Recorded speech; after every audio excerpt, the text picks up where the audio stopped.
Hello, and welcome to the Grand Cinema Hotel, a podcast hosted by two friends who love cinema. Tonight, you'll be staying in room 187, the Darjeeling Limited, the fifth film by Wes Anderson.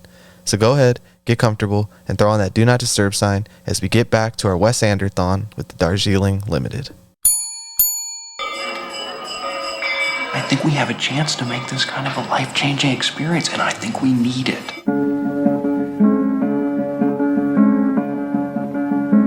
I want us to become brothers again like we used to be. You're the two most important people in the world to me. This is incredible! Why haven't we spoken in a year? Because we don't trust each other. Is that my belt? Can I borrow it?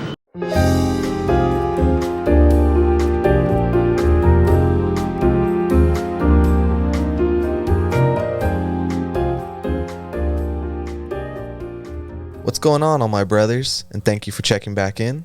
I'm your host, Gus, and as always, I'm with my co-host, Alvaro. What's up, guys? Before we get started, make sure you subscribe if you're listening on YouTube. Give us a follow, drop a comment, share the thing, or whatever podcast app you prefer. Honestly, just drop us a follow or any way you can support.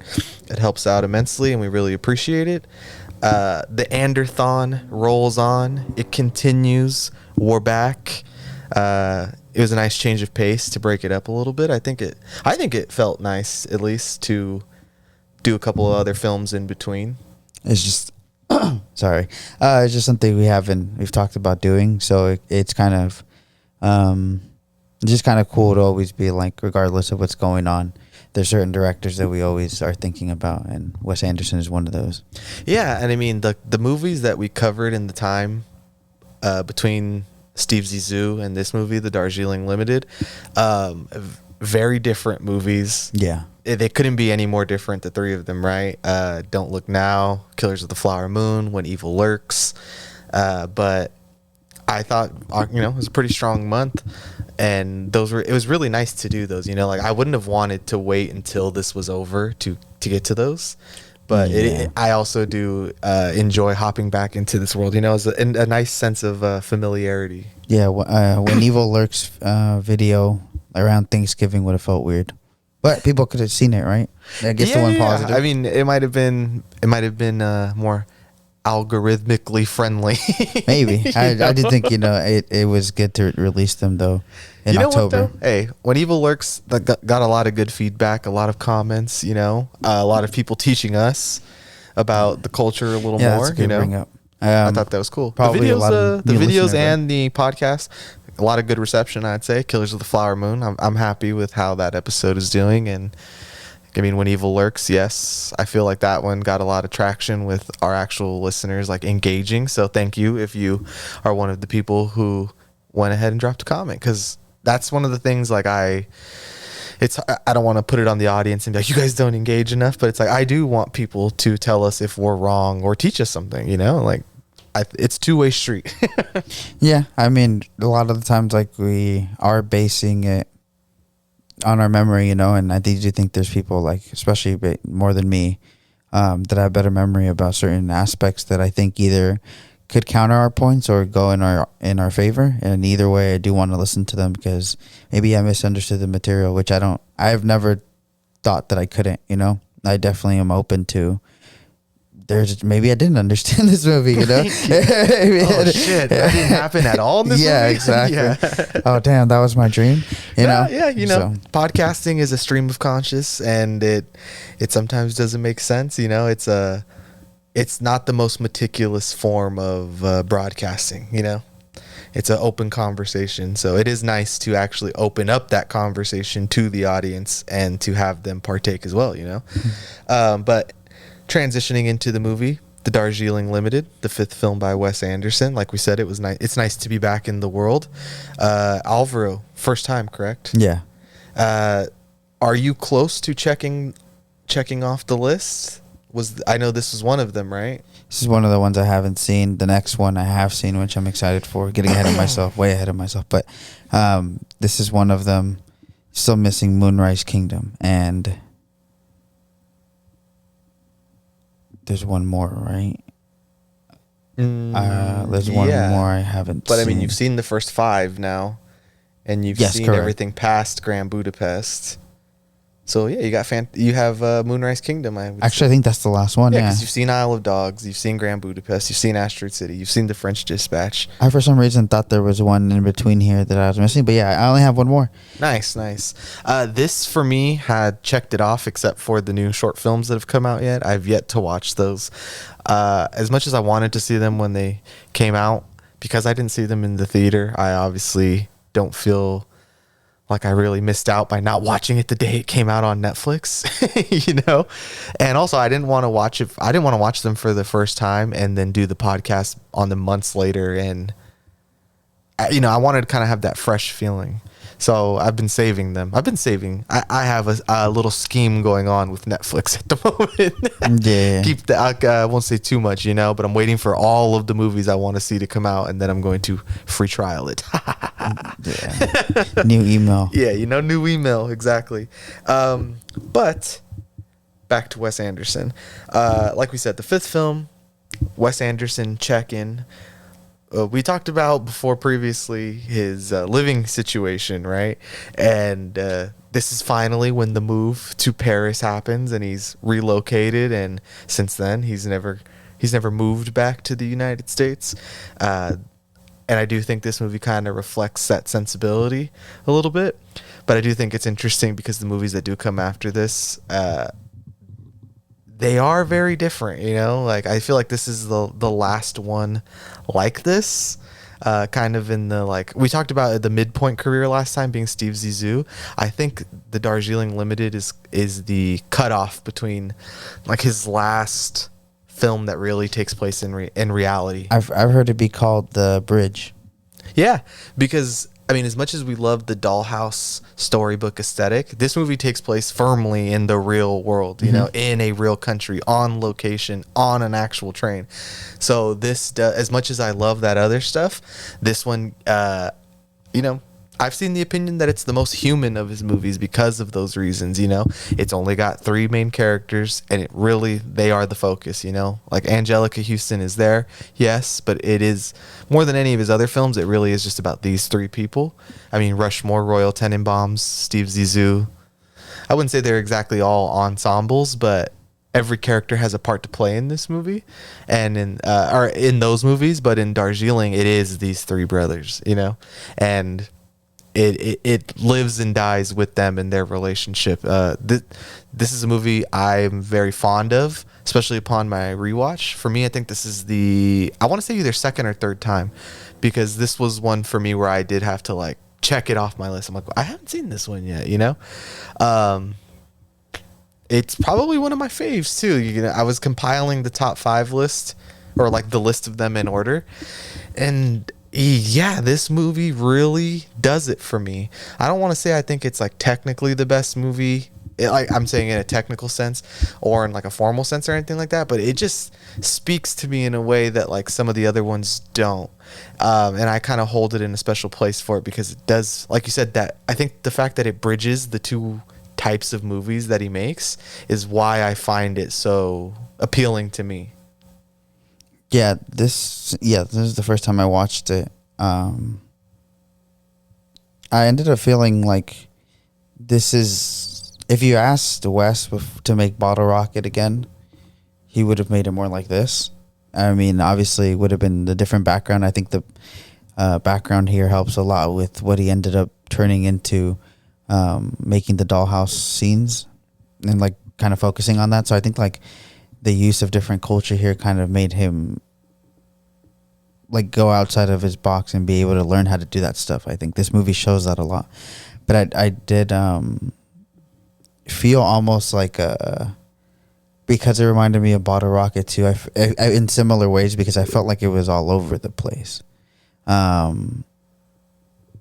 was I going to say? I think it reminded me of a lot of the in Bottle Rocket, right? It's technically 2 of them, but it's 3 because the maid is there, right? A lot of the time, that storyline takes a lot of Bottle Rocket. Yeah, and then there's the third friend. I can't remember what his name is at the moment. But the third friend that they use just because he has a car. Yeah, so then I did end up feeling, because Adrian Brody's first introduced here, and I think used in almost every movie after this, besides Moonrise Kingdom. Correct? I'm sorry, what? Adrian Brody is first brought here, and This then is his first one, and he's in pretty much all of them after this. besides Moonrise Kingdom, right? Yeah. I would have to double check on Isle of Dogs. Yeah. Currently that's my least favorite Wes Anderson movie. That's the one I've only seen once, and that voice cast has so many people in it. I don't even know if he is one of them. Yeah, but I think he. But I mean, he's in Asteroid City. He's in The French Dispatch. He's in Grand Budapest. He's in this, and he's fantastic in all of them. I think he's a great addition to his cast. I think that he really, like jives with the style of movies and dialogue that Wes creates. Yeah, that's what I was gonna say. Is that there's the bridge here as I see it. He picks up Adrian Brody and almost drops Owen Wilson. You know, and they're in stuff not as much later. You know what I mean? Like this, right before this bridge, Owen Wilson is very prevalent in his work. Adrian Brody is not, and I think later it's Adrian Brody is, and not that they do the same thing to him, but and then it's interesting because I like Rushmore so much that we get Schwartzman here, kind of more seasoned. You know, this is 10 years since Rushmore, so that's another interesting point about this movie is that it's not only is it a bridge point and a fifth film, it's also the 10th year of his career. So that is like it almost is when you become an expert. You know, it's like you do something for 10 years and then you can call yourself an expert. Yeah. So I do think that this movie has a lot going for it because of that as well, like just the experience and also making the movie in a different way that they hadn't before. Steve Zissou was the most expensive one up until that point, and yes, they do have a lot of these crazy sets and this big boat, and they're out on the open water and they're going to these islands and stuff like that. But this one, while it does have a lot smaller of a budget, I mean, they're on this train, right? And this we talked about this in the Asteroid City episode because it's a thing he still does to this day, but it's like no trailers, no makeup. It's like the actors are in charge of their own wardrobe. You know, it's like I don't know what you would call it really, right? But it's like a different type of filmmaking. It's like, okay, I'm established now and I know what I want to do, and I'm going to ask these actors to do something that maybe another director or a more run-of-the-mill studio film is not going to ask them to do. And like an interesting aspect in one of the interviews I watched was like, yeah, like if you missed the call and you didn't make it to set, there's a good chance that the set and the movie took off and you were stuck in the town that we were in the night before or whatever, and now the train's moving and you're not here. So that is a very interesting, like, we've talked about his like troupe of people, you know, almost like a traveling circus, and I think this is where it really starts. Yeah,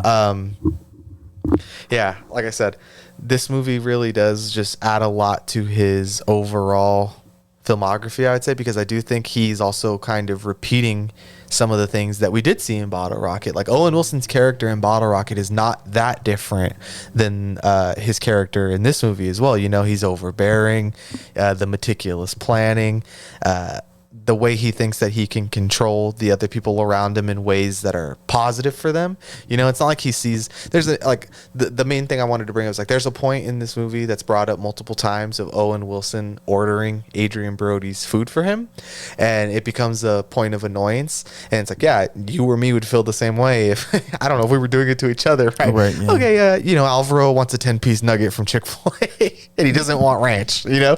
And it's like, but if the twist on that is that he's right most of the time. Like, he does know what is good for his brother, and that is also kind of annoying as well, you know, where it's like in Bottle Rocket he comes to the realization that he doesn't know what's good for everybody, but here it comes with this like brotherly love twist, and you see it also comes from the mother too, and it's like, no, I do know what's best for you, and I'm sorry if that is annoying, you know, but it's like it comes from a place of love, and it's not so, it's like I think that's what makes this familial bond more endearing to me, more than like just two people in Bottle Rocket. It's like, I know they're friends and stuff, but there is a bond here because they're brothers, that they're going to be inherently more connected than just two people who are friends, you know? Yeah, I do think that's, even though this is, I guess so far on the lower side for me of his, I still like the dynamic of the brotherhood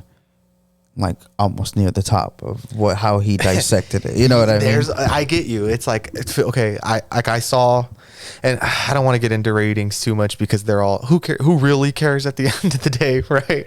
It's like, but I gave this a 4.5 and you gave this a 3.5. But even when even when I saw that you gave it a 3.5, I was like, I know he still likes this movie. You know what I mean? Yeah, like, there's still yeah. so many of the good things in here about all of his movies, right? Where it's like, hey, I'm a sucker for the relationship between the brothers because they do remind me of the Tenenbaums, or I don't know.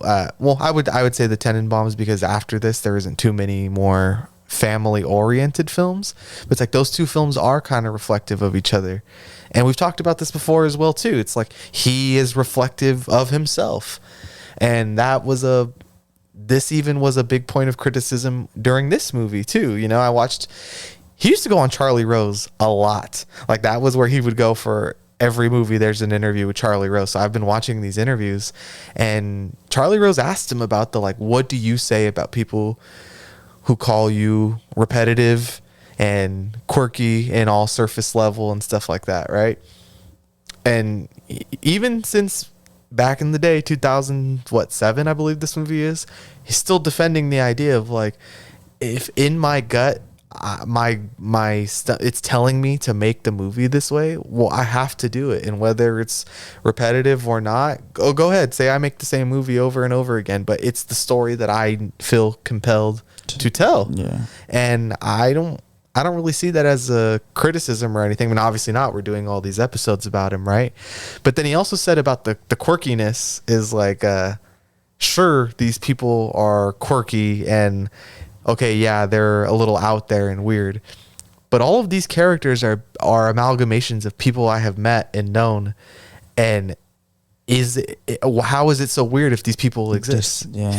You know what I mean? And maybe he is more attracted to the awkward weirdos of the world, but they're real people, you know? And it's like, I know people like to kind of give him some crap about his characters and his worlds and things like that. It's like, it's so fantastical and non-real, but I think this movie also really cements the point that it's like, no, I'm telling a deeply emotional story about three brothers who are dealing with loss and abandonment and their trust issues and trying to work it all out in a time when they're not really well equipped to do so. You know, it's like they're taking this trip to India, which is a whole other thing.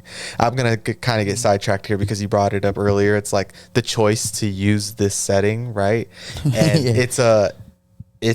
I would say it's kind of controversial, you know, because he has been accused once or twice of Orientalism, right? And using Asian people or Indian, Asian people, right? as background characters, as aesthetic. And I will say, not to defend it too much, I do think that whether he knows it or not, that's kind of like another point of the movie is like, yeah, these dumb white people think they can just go to India and that spiritual place and they're going to solve all their problems. And yes, they do, you know, or well, it's implied that they do, right? By the end that like, okay, things are better than they were before this trip. But it isn't just because they went to India. It's because they accepted things about themselves and they accepted things about their mother and the situations they're in. And, you know, like, okay, like I do feel that the world is better for me if my brother is in it, you know? And if you're not willing to see that in this movie, I don't know if you're really giving it a fair shot, you know? I'd be like, how can you not see that, right? Because this is not a subtle movie. I also do disagree, I guess, in just the aspect of this movie that they're just kind of used as background or that they're not really given. Because I do think like Rita and the love triangle that's going on there, like there's interesting character dynamics there. They're given the same type of quote unquote quirkiness that every other character here is given, and they're not given any less of a like they seem to have more of their stuff together in line, like you said, to seem more respectful towards the culture. And like, I do think whenever he gets the chances here to just use the camera to just show the culture, that's kind of more what it's there for. Like that's how it's paying respect. And the characters aren't any given into any negative limelight. I mean, when you watch this movie, is it not obvious why he would choose to make a movie here? It's beautiful. Yeah, exactly. And like it's Wes Anderson. Like the colors in India are very vivid. You know, those oranges and blues. So I think that this movie too is very indicative of the type of person that Wes Anderson is. It's like like a deeply intellectual and artistic minded American who wishes they were French and thinks that you can go to India and become a more spiritual person. Like being a white person who's like that, who is interested in exotic cultures, is like, that is Wes Anderson. You know what I mean? And it's almost like it's even more inspired too by, like, you know, the Beatles, when they went to India and then they became involved in all this like psychedelic shit. And I mean, literally it changed the course of George Harrison's life. You know what I mean? Like going to India was a spiritual awakening for him. Or even, you know, when they make fun of it in like Dewey Cox, right? He goes to see the Beatles in India. And like Paul Rudd is playing John, great record.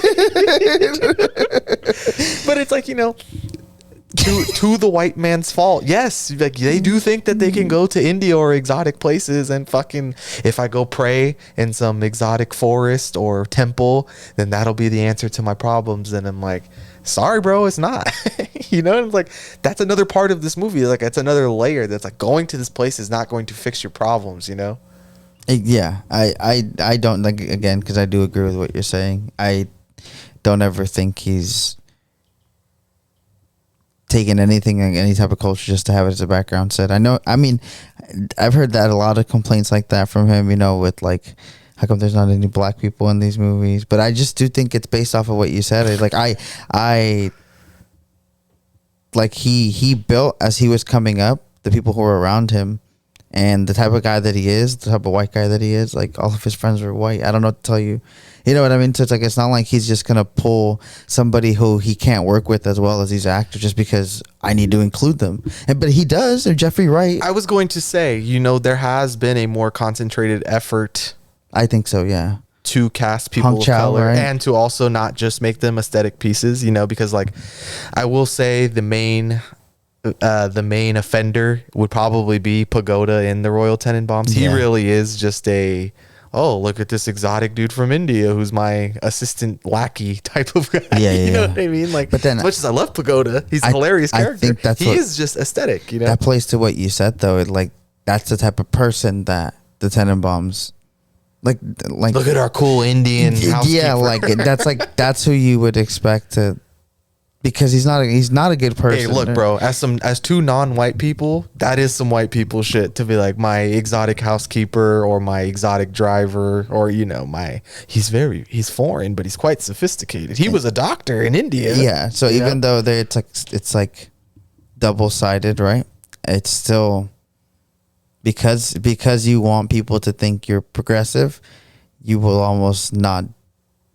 not be a bad person to this person. So, I mean, progressively, it's for your benefit, but I do think it still serves the purpose of the story in his movies. You know, and like the concentrated effort that I brought up, it's like, if you bring it up and then he does make an effort to correct this, and also, you know, the more he's grown, the more worldly he's become. Mm-hmm. I'm not surprised that more different types of people are in his movies, you know, because he's seen the world. So yeah, the Jeffrey Wrights, the Hong Chows, you know, just insert here, you know, I'm not gonna go through a list. It just feels like kind of demeaning to be like, let me list every person of color that's ever been in a Wes Anderson movie, right? For me, it's like, you know, Dev Patel is one of them, and like, well, look, but it's like, okay, so do you want to address the problem, you know what I mean? And then I should just be shamed forever, or do you want to address the problem and I will make an effort to fix it? That's so what do you want him to do? I just feel guilty about being white, basically. Like, I do think all recently, like you said, when I thought about it, maybe he got that complaint. I do think it kind of, he's like, damn, he's kind of right. Now, Jeffrey Wright's the best character in the past two movies he's made. Yeah, so and that's why I just kind of noted, be like, in everything he's done new, there's been additions of minorities that actually end up kind of taking the show. So I do think he took the criticism. I don't love The French Dispatch, but Jeffrey Wright's performance in The French Dispatch is one of the best performances in any Wes Anderson movie. Yeah. And then the way he's cooking in Asteroid City, you know, because I saw someone repost the clip the other day and everybody was like, oh, the Margot Robbie scene is the one that really shattered me. It's the one that stood with me the most. And it's like, you've all been posting the wrong scene. And it's the one where Jeffrey Wright is doing the speech in front of the podium. Born in the island, 1945, blah, blah, blah, blah. Right? So good. And I'm like, dude, Jeffrey Wright is Wes Anderson's writing as an actor. You know what I mean? Like, he does it so fucking well. So, yeah. I mean, I do think it's a good thing if this criticism did get to him and he was like, yeah, I should correct these, I guess, wrongs that I've been doing, you know? Like, wow, I never kind of thought about it, you know? Because in another, like, light to see it, obviously, when this movie was made, we're not talking about like the 1970s or anything. You know, there's a lot of Indian movies people are very aware. But, I mean, in mainstream, how much popularity Wes already had in this, nobody was really making a movie with the background in India this way. So I do think it's like he didn't do it for like I he's inclusive, believe you know that what this I mean? is out of love. Yeah, exactly. Like the That's fact what I'm that he trying to made get the at. movie here, and like, yeah, you know, I'm sure it could be misguided. Your appreciation for a place can also be a little weird and gross, kind of, you know. But I do think that this movie, I don't know. I don't think it's looking down on the people of India. I don't think it's that these people are white saviors. I don't think any of those icky kind of things are going on. It's just, I don't know, bro. What kind of world are we living in? You know, it's like, don't you just hate when white people go on vacation? Exactly. I mean, this was a while. Like you said, this is a complaint from a while ago too. This movie is from. This is over 10 years old. Yeah, this is like a 16-year-old movie now at this point. Yeah, so this is before Times were also different, I would say. This is before he would have actually gotten hit by the woke mob. I'm caught in the crosshairs of the woke mob. Yeah. All right, so let's get into the movie a little bit. You know, the Darjeeling Limited. Quick breakdown: 3 brothers reconnecting a year after their father's funeral on a spiritual journey through India to try to bond and become closer to each other. But this is all really just a ruse to go visit their mother, who has become a nun in a convent in the Himalayas. And yeah, like that is the plot of the movie, but this movie really is about brotherhood. I would say brotherhood, abandonment, and trust issues, because that is what the bulk of this movie has going for it. It's these conversations between these brothers, but they're not very good at communicating with each other. They hide things from each other. You know, these agreements that is like, it's quite ironic that Owen Wilson is asking for these agreements of total honesty when, you know, his face is a gigantic lie. You know what I mean? That he's carrying throughout the movie. Like I said, I obviously really enjoy this one, but I kind of wanted to ask you a little more, since this was your first time. Like, how did you react to this? Like 15, 20 minutes in, what was your thought process? I did end up feeling like that's why I compared it to Bottle Rocket. I think it's like I ended up feeling like there's things here that I appreciate from, you know, how far we've gotten here. But I felt like it took a long time for the dynamic of like the dynamic between the 3 brothers to really set to me as much as it would in other movies. And I think it is due to the quote unquote quirkiness of the characters. And I ended up just finding this funnier than I did more like compelling. And I think at the end, when it really tries to, you know, land that this is just a ruse to visit their mother, it's like I never felt sad like I did in the Tenenbaums, or I never felt any of the emotions. Like all the other movies, the humor was there, but then at the end, I did end up feeling like these are all troubled characters, which I see that in this movie, because that's, again, I think like the criticism of this movie is like, this does feel like a continuation of those type of characters, but it didn't feel for a long time like I would feel the emotional damage between them 3, or like the sadness of this movie. I did end up feeling like the whole time I appreciated that it's very well made, but I thought it was funnier than I did think. Like it's so at the end, when it kind of wants to hit that, you know, last note of like, this was all about this, I was just kind of like, huh, okay. Like and then 15 minutes in, like obviously I didn't know that would be the conclusion. 15 minutes in, I did want to see like I kind of did expect, I think, because of Bottle Rocket, that Owen Wilson's character was lying about his face. Mm-hmm.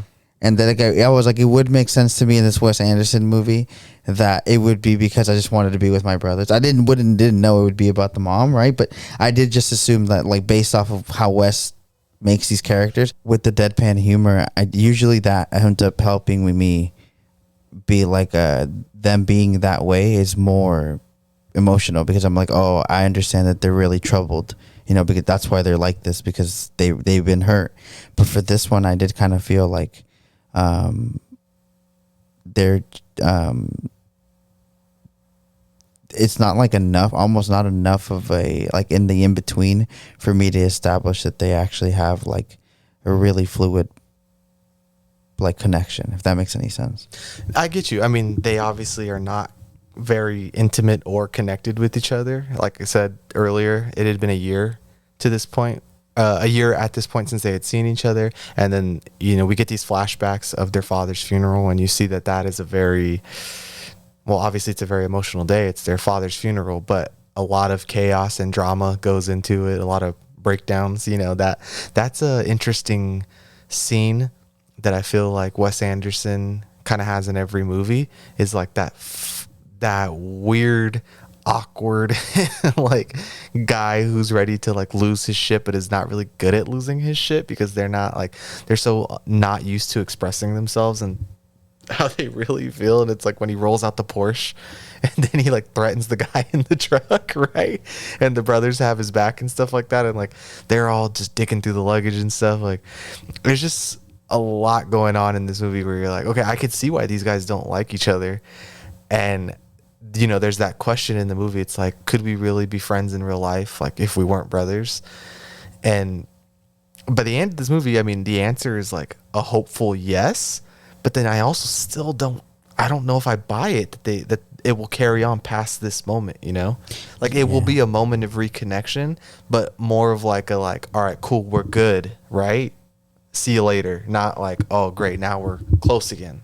Yeah, and like that's why it and like I think that said, makes it kind of tragic, to be honest, because it's like, yeah, you can still connect again, but it'll never be what it was or what you imagined it was, And that's what I mean at the end of the day. Be like, I love how Wes makes movies and what he's saying, so that's why I like this movie. I think it's a good movie, but I did feel like how you're supposed to feel about the characters at the end, and that usual, like, this humor and these awkward moments ends up becoming happiness, realization, which I think is very realistic.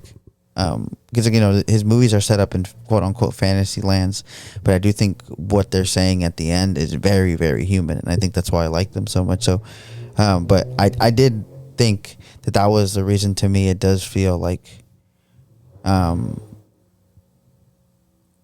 less. I'm not as invested in them as I am in the other ones, and I think it's also just because it tries to fit in, like, the Rita stuff again. Like I mean, it's funny. That whole thing is funny to me, but I don't know if it necessarily makes me feel like he's.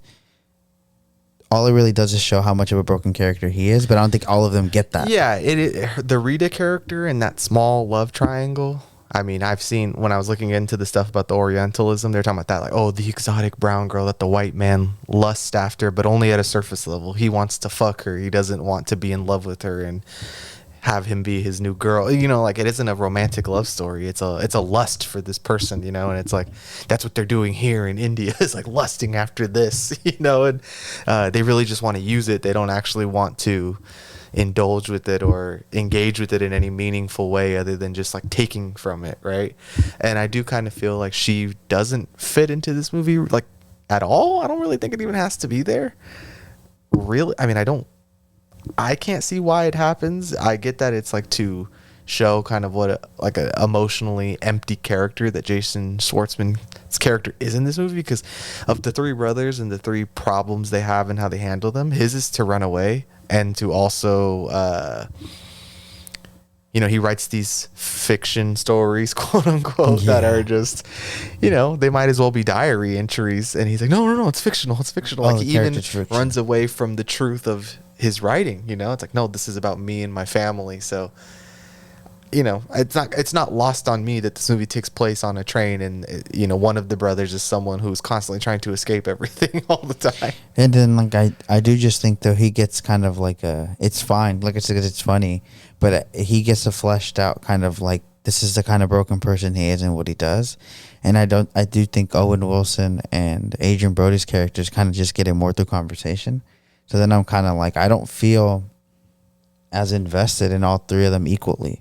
I do feel like the story kind of went in different places everywhere a little bit. And it's like, even with Rita's boyfriend, right? Like there is some, like, you're supposed to kind of feel bad for him too. Because, because he got cheated, like you got cheated on, and these white people are fucking his shit up. There's a snake on here because of their fault. And then I'm also like, you're stretching who I should be caring about, but you also haven't made me feel like, even though of course I know they're broken, then at the end of they always do end up making you feel like, I appreciate this, like having a brother, like this is a perfect brother movie, you know, like, but I also felt like, based off of the other movies that I've seen, even in Steve Zissou, I did feel like the bond between the crew and him they would die for that man, you know? Yeah. And that's kind of like, I think that's when it really lands. Like at the end, the movies always really land to me because I do. And then, you know, fast forward to Asteroid City, I do think Jason Schwartzman, actor in that movie, is conflicted as to why he's doing the play. And then I do feel like you get that through just the character in the play. And that's why it's like, this movie's insane. You know, like, because it's still doing the same exact thing. So good. So good. Same exact thing. But now you're like throwing 3 different worlds into it. And it just shows that because he still knows where his end game goal is, he can get me to be like, okay, I understand what you're doing here. But for this one, it kind of feels more everywhere. It's pretty interesting that the movie that has the least amount of characters in it is the one that you feel, I guess it sounds harsh to say, but like handles it the worst. Yeah. How is it the one that has the least amount of characters is the one that feels the most disconnected? And I think that's, like you said, it's also because it's supposed to feel like that's the point of the movie. That's where I was gonna go with this, so that's a great transition, is like that these brothers, okay, so it's like, it's obviously complicated to have siblings. I mean, you have a brother, I'm sure you know that it's not as great as it is. I'm sure there's a lot of awful things about it too, right? I will say though, it's like, this movie and the brothers are constantly contradicting themselves, right? So it's like, they obviously want to be connected, because they wouldn't have agreed to do this trip, right? It's not like he kidnapped them and brought them here. They agreed to go, right? But then he invited them and they show up and everything, but then he steals their passports because he can't trust them, you know? And then, doesn't he say that, you know, we wouldn't have came if your face wasn't like that, if you didn't tell us your face got like that? I remember him saying that, and like Adrian Brody's character tells that to Owen Wilson. Like, I don't remember specifically, but there is a moment where it's like, we wouldn't have come. Oh, I think it's when it's about the mom. Yeah, like if you said if this was the real reason that it was going to be to go see her. So then I do think. So it's like there's at least an effort to like, I do want to be your brother. I do want to have this bond more than I actually want to confront my mommy issues that I have, you know? It's like, I was willing to come here to bond with you. Now you're trying to make me open a can of worms that none of us really feel like opening. Like, even our mom doesn't feel like opening it, really. The movie does show throughout the movie that they're broken because of this. I do think that's what I'm saying. Like, it's still good because they're all broken in different ways. One of my favorite things about here is like everything. He's like, you think you have the right dad? Like anything that you couldn't break in 3 pieces, he somehow wants. Owen Wilson wants to be like, you shouldn't make the decision to be wearing those. Or I was his favorite. How did he tell you? Actually, I didn't really understand him. You know what I mean? He told me as he was bleeding out in the street that I was his favorite. That's a horrible thing to say. He's like, I don't know how to react. He's like, how am I supposed to feel about that? Oh man. So they're all broken in different ways, you know, but I do think, like you said, Jason Schwartzman's character here does kind of feel more like he's also like, these fools are lame. Well, he's like, the little bro, obviously, right? So it's like, God, these guys kind of suck, but they are my brothers, so I do want to have them. It's better to have brothers than to not have brothers, right? But then going back to the contradiction thing, it's like complete honesty, total honesty, completely open, trust, right? But then they're fucking high the entire movie, right? Like even them, they've come here to have this spiritual journey and to try to open up, you know, and get past this and kind of have this awakening and discover themselves, because that's also another theme of Wes Anderson's movie, is constantly the strive for self-discovery. But really, it's just going to India to get high, you know? The and American it's like, Party Boys. Yeah, exactly. So it's like everything about the movie contradicts itself, you know? It's like Jason Schwartzman runs away from things, right? Owen Wilson lies about things. Adrian Brody is literally refusing to see the world because he's wearing these glasses that are out of focus for him and blurry. Like he's even refusing to engage in the world, you know? And it's like Owen Wilson opens up to them. I got into an accident, but then he's withholding a very important truth about the accident. And then Adrian Brody is not wanting to include any of his personal life into this trip. And it's like, so how are you going to be completely honest if you're not actually going to open up about what's happening to you, you know? And then it's like the only way Jason Schwartzman can do it is through his writing. He refuses to acknowledge that it's even real. No, these are all fictional characters in my story, right? Yeah. And it's like, I can't help but feel that's probably a little bit of Wes Anderson peeking through right there. Like if he wrote that line, it wouldn't surprise me. It's always with the Schwartzman characters. He's like that. I'm going to put myself in him. Yeah. I mean, getting off the movie a little bit, getting back to the technical aspect, writing. Let's talk about the writing a bit, because this is interesting. Owen Wilson for the first three, Noah Baumbach for Steve Zissou. This fifth one, Jason Schwartzman's cousin, Roman Coppola, son of, I don't know if you ever heard of him, Francis Ford Coppola. And this is a collaboration that goes on for many years after this. Asteroid City, these three guys, right? It's almost like this movie is just a reflection of them three, this bond as well, because like I said in the Wes Anderson interviews I watched, the way they wrote this movie, they went to India to write it. They went to Canada. They went to England. You know, they traveled all over the world writing this movie together, and also being in separate places too. So I do think it's a deeply personal movie for these three men too, because I do think it's kind of reflective of their own bond with each other as well. Like these are found brothers, you know, they're the brothers you choose, not the ones you are born with. So I do like that as well, because I feel like each one is putting something into each character. You know, it's like Jason Schwartzman is obviously Jason Schwartzman. Wes Anderson is probably supposed to be Owen Wilson. And then I would say Adrian Brody's probably Roman Coppola. But yeah, I do think that no matter what happens with the writing, that it's like there is still a strong sense of Wes Anderson's overall hands, you know, being included. Like none of his movies so far have felt like, oh, I could tell someone else wrote this. Yeah.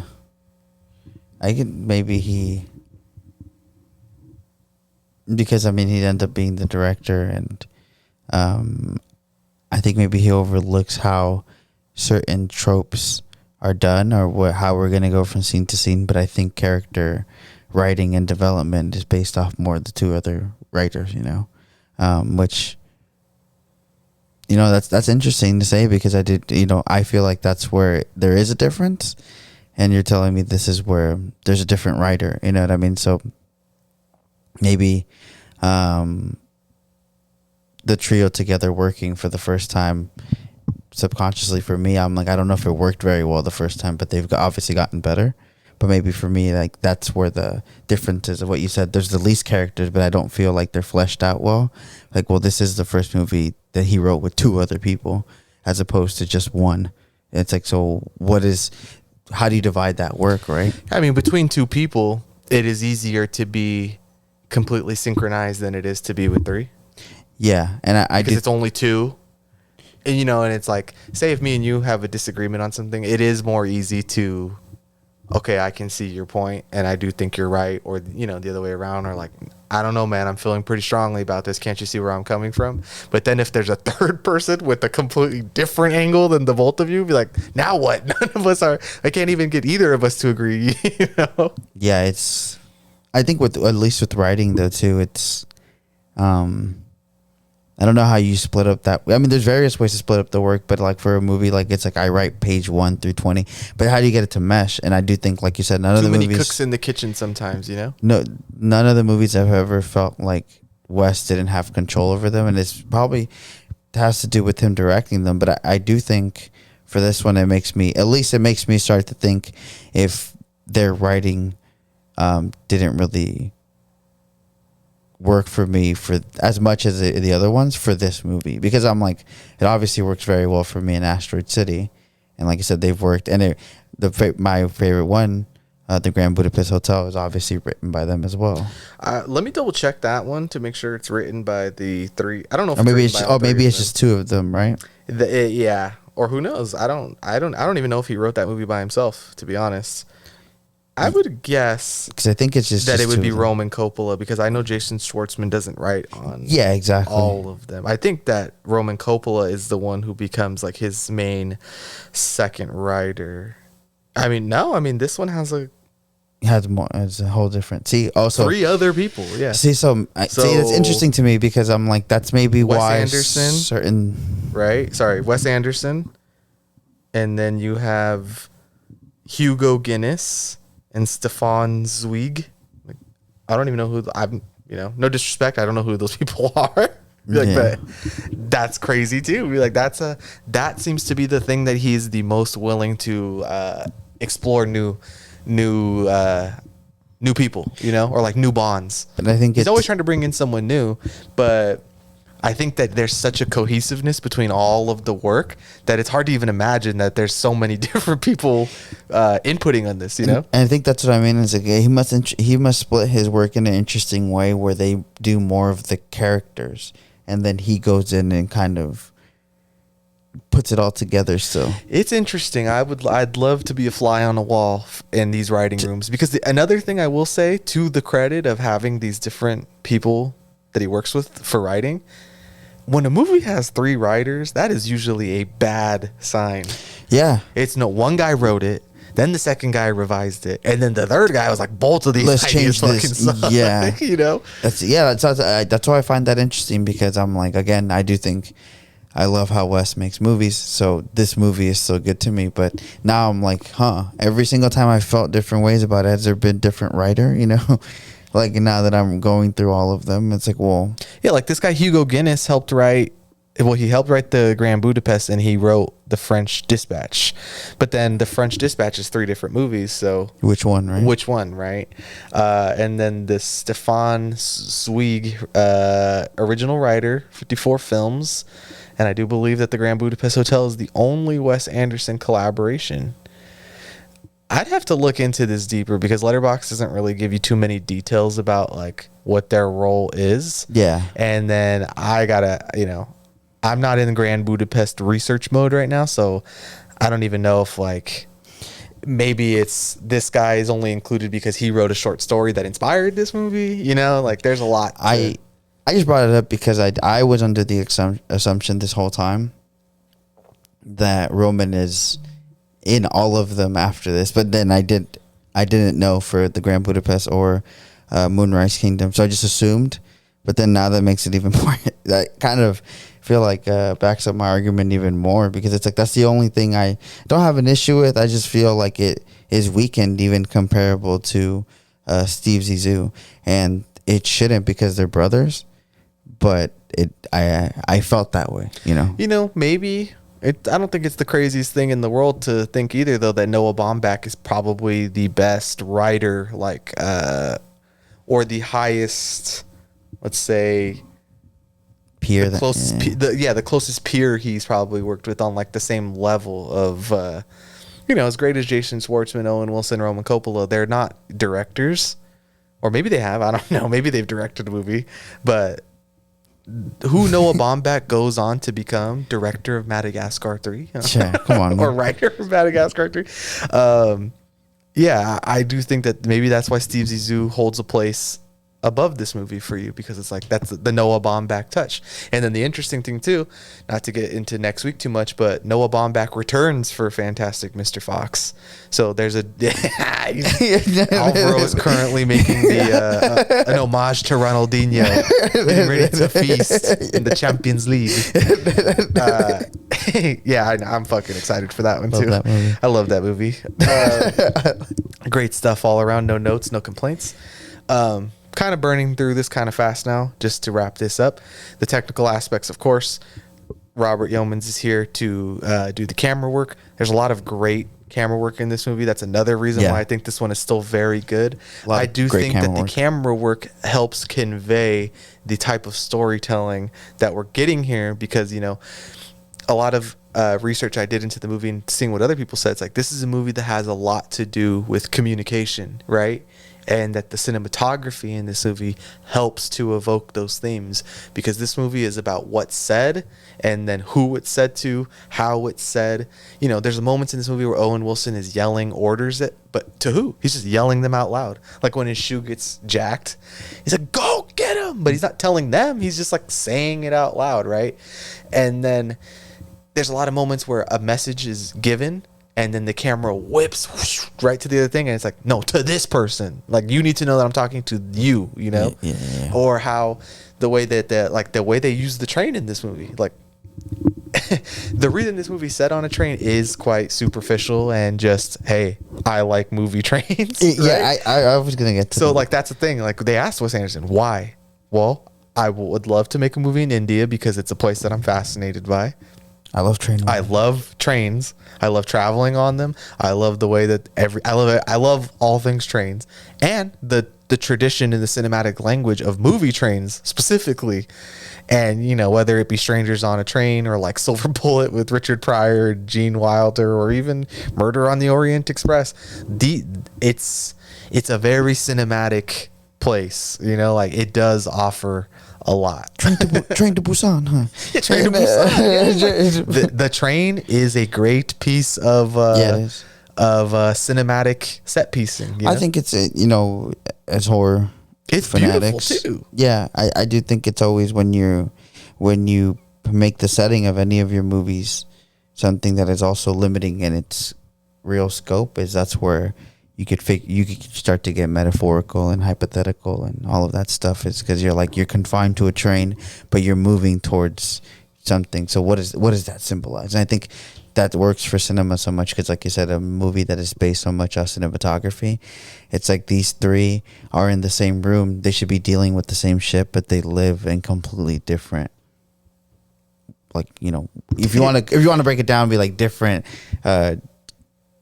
Parts of the train, like they all should, like they share the same room, but they all go about it different ways. And and like even the room too, like the room is it's an interesting set piece because it's this small tiny compartment, but then there's a mirror and a window, but then they don't. It's like an optical illusion type room, you know, and it's like, is this a window into their soul or is it a mirror? Because there's so much going on where you're like. And then like that middle frame that's like the door is like its own framing device too, right? Yeah. So it's just a beautiful movie to look at. And you know, I'm not the most apt person to speak on cinematography, but it's just, you know, it when it hits you, you know, because it like hits your eye in a way where you're like, whoa, like this doesn't look like anything I've ever seen before. Like this is what movies look like. This isn't what life looks like, you know? Well, I think I like how you said like the framing of the door, because there's like a lot of scenes where it switches in between who's talking and you only see them talking in their centered frame and you don't know who they're talking to. But it's also like, then that camera whips, and it's also like just letting you know whatever it is that they're saying. They're almost trauma dumping. And it's highlighting them for you. Be like, this is them trying to deal with let me show you what's wrong with them. Look, I'm showing you. This is what's wrong with this one person in this movie.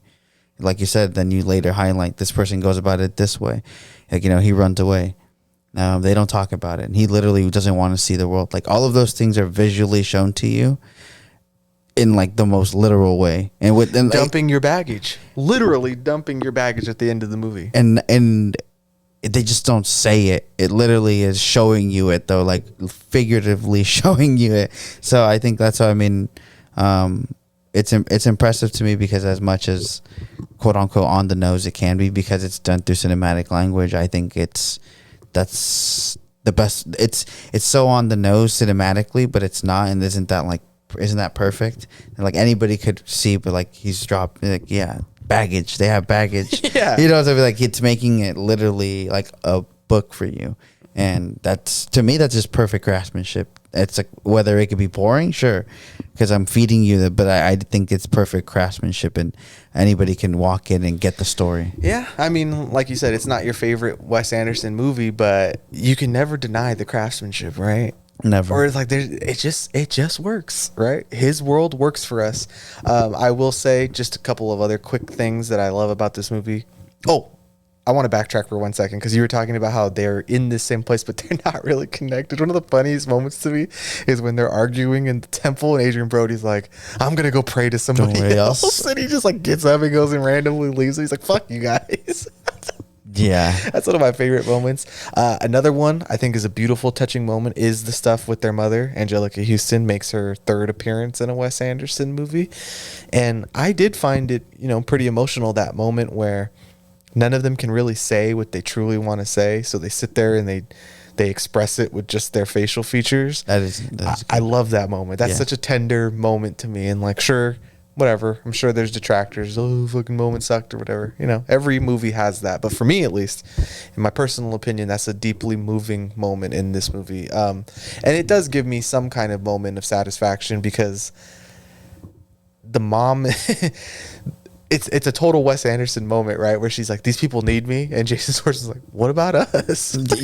Yeah, exactly. Right? Where she's like, "Oh yeah, you guys are my actual kids, but these guys need me." But there's an acceptance of it, and there always is at the end of a Wes Anderson movie. I love my mother. No, my mother is not the best person to me, but I still love my mother. Yeah, exactly. That's the reality that I talk about. Like, regardless of where it goes, it always comes back to a very a move. It's kind of like what a Federico Fellini at the end, a very realistic movie, is conclusion. What it's trying to tell you, Wes Anderson movies get to that same conclusion. That's like when somebody like that tells you, be like, yeah, 8.5 Blows is my favorite movie. You're like, how? Or like, you don't make movies like that. But then you're like, wait, no, he actually does though. Like, they go somewhere else, but they always come back to the same thing of like why these realism movies work. And I think when you talk about kind of like him going to Europe and getting that influence, I think that ends up solidifying more of like, you can do all of this and this that you did in America, or learn how to make this look more from outside your culture, but you'll always come back to a conclusion that anybody can relate to. I think one of my favorite scenes, besides the one that you pointed out too, is also when they're kicked out of the train and then they have to spend the night together, like in the desert, right? Yeah, and let's get high. Yeah, and then just kind of like, that's like a real brother moment too. Claire de Lune plays and they get high. And they also, and it's also just like you said, they all carry a flame. It's just like cinematic, it's, that scene does feel to me like it's just kind of like a stunt. It'd be like, look how nice this looks.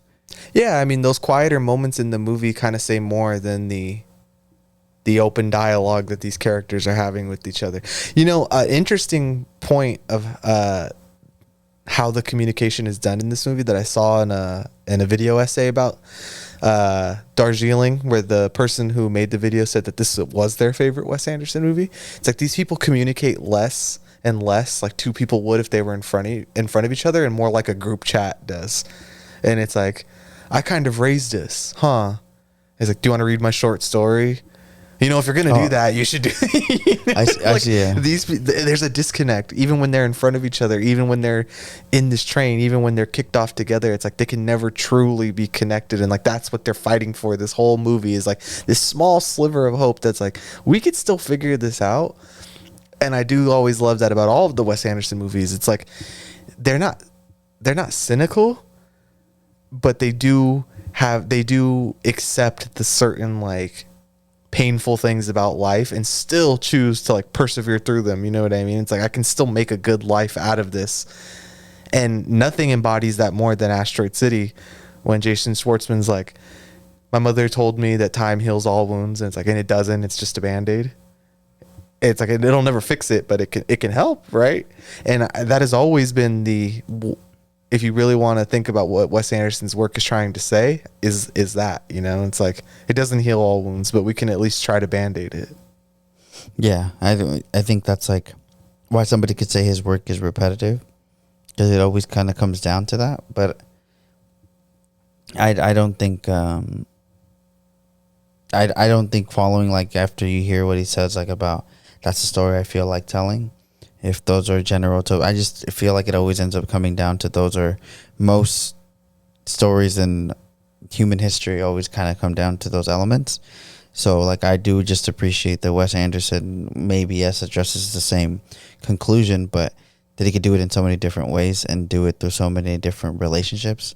He could do it through, you know, a captain and its crew, a talented family, kids that are really smart, brothers that are disconnected. Like, that's just all real relationships people have, whether they're quote unquote quirky. I do think that's what he's saying. Like, there's people that he's met that are like that. So that, I think he has interesting perspectives and subject matter to make the kind of movies that he does. And we kind of had this discussion outside of the pod today. Like, no one can make movies like him. Yeah, really. I don't even know if anybody tries to make movies like him. You know, like, the closest artist I can think of that is like blatantly trying to invoke Wes Anderson is Tyler, the Creator. Whether it be the style or the visuals, you know, like, there's a visual, I forget what song it is, but he's on a train. Yeah. You know, in a small, tiny compartment. Look up Tyler, the Creator. Like, he's dressed like one of these characters. You know what I mean? Like, so I can't think of the luggage. You know, Tyler, the Creator creates his own luggage now. He became obsessed with luggage. You know, all of this stuff what stems from Wes Anderson. So it's like, yeah, there's someone in music who is trying to invoke these same things, but in the world of cinema, I don't know anybody who is, you know, hey, put us on game if you know 3-4 other people who are making Wes Anderson type movies, because I'd love to see him, but I don't know. It's such a unique perspective, and obviously we enjoy it. I mean, the only whoever cooked up the SNL skit, the horror Wes Anderson. Yeah, the midnight. I forget what it is. That was good. The midnight coterie of sinister intruders. I think that's what it's called. But I mean, even the AI bot has no idea what it's doing when you give him the Wes Anderson prompt. So. Yeah, I mean, final things I'll say, it's like I really do fucking enjoy this movie quite a bit.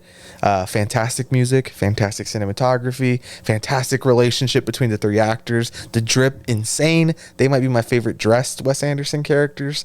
A lot of style inspo in here for me going forward of how I would maybe like to dress and present myself.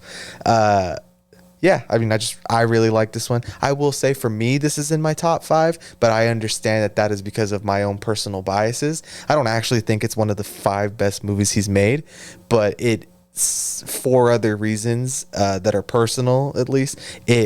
It holds a very special place to me. Like, I do like this movie more than Steve Zissou, even if I think that Steve Zissou is a more ambitious, exciting filmmaking endeavor. You know, like, yeah, crazier things are happening in that movie, but this one really, it sticks with me, you know? Yeah, no, I get that. So, I don't know if you have anything that you really want to make sure that you get out before we wrap up this episode, but I'm pretty good here. Yeah, no, I guess I would just say, I'm glad that I finally saw this. I do think there's a lot of aspects of this movie that are some of my favorite Wes Anderson. I guess I would just call them subject matter or scenes or jokes. The whole movie isn't necessarily his funniest one that I think. Like, I know I said that it's like funny, but I didn't think like, oh, this is his funniest movie. But I just did think that most of the dry humor here is more prevalent, and I did find that I could see why, because either you like it or you don't. And I did think like some of the deliveries don't hit as well as, I mean, maybe he anticipated, but I still end up really just appreciating this movie. And I am curious just at the end if this is going to be my second least favorite, which is interesting. It's funny because it's not like it's a bad movie. It's just like, oh, I like all the other ones. I would just have to really, really dislike Moonrise Kingdom for it to be like worse than Bottle Rocket. I think, like anything, like I don't know. Yeah, I mean, it's going to be interesting once we get down to doing like our final rankings and stuff, because a lot of what people really, I'll say Moonrise Kingdom is one of people's favorite movies. It's highly regarded in box office. Criticism of the film is, highly praised. People love this shit on Letterboxd. People love this shit on Twitter. It's become kind of iconic, but it's one of my least favorite Wes Anderson movies, and it has been since the first time I've seen it. So, that'll be interesting to see where we fall on this. And it's like, I still think it's a good movie, but I'm more about that. I feel more about that movie the way you do about this one, I'm like, yeah, it's whatever. It's kind of. Yeah, exactly. And Isle of Dogs too. Like that one is like I don't want to say he's ever made a stinker, but for me, I'm like, this is the closest he's getting to a stinker. So, I mean, it'll be interesting to keep doing it. I'm excited to keep going. There's probably going to be breaks again because there's a lot more really good movies coming out. I know you've seen things like Divinity. That's one I really want to see. We probably won't have time to do all of these, but I would like to at least spend some time talking about like Divinity, Priscilla, Saltburn, what all these movies that are Anatomy of a Fall. It's like, I really want to see all of these, and only so many episodes can get done, but these, it feels good right now. Yeah, there's a lot. Sicko season is coming, huh? Yeah, there's a lot of fire. Yeah, so don't be surprised if, I don't know, another month goes by without a Wes Anderson episode, but we'll always be here. We'll always come back to this world that we find very familiar and cozy and warm and welcoming. So that wraps it up for us. Tell us what you think of the Darjeeling Limited, where it falls in your Wes Anderson rankings. See you next time. Bye-bye. Bye.